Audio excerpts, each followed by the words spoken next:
Nagsimula na ang bagong season ng Japanese B-League kung saan ngayon naglalaro ang ilan nating kababayan.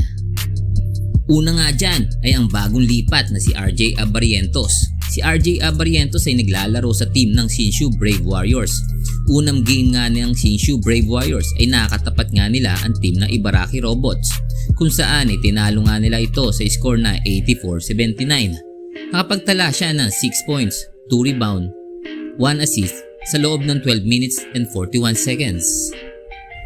Natalo naman ang team ng bagong lipat din na si Robert Bolick na Fukushima Firebands sa team ng Yamagata Wyverns sa score na 95-90. Nakapagtala siya ng 10 points, 5 rebounds at 2 assists sa 18 minutes and 45 seconds niyang paglalaro.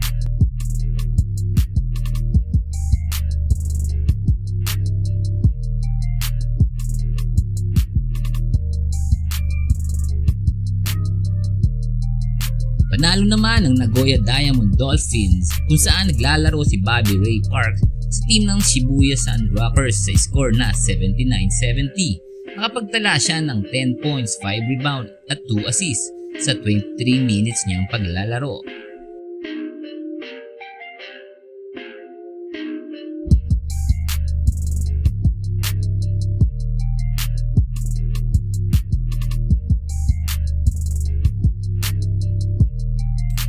Maganda naman ang laro ni Kiefer Ravena matapos niyang makapagtala ng 21 points, 5 sa Beyond the Arc, 1 rebound at 4 assists sa 24 minutes and 11 seconds niyang paglalaro.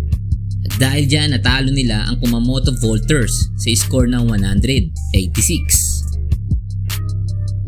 Ang kupunan ng Gilas player na si AJ Edu na Toyoyama Grocery ay natalo na sa team ng Osaka Evesa sa score na 93-73. Nakapagtala si AJ Edu ng 10 points at 10 rebounds sa loob ng 23 minutes and 22 seconds na paglalaro.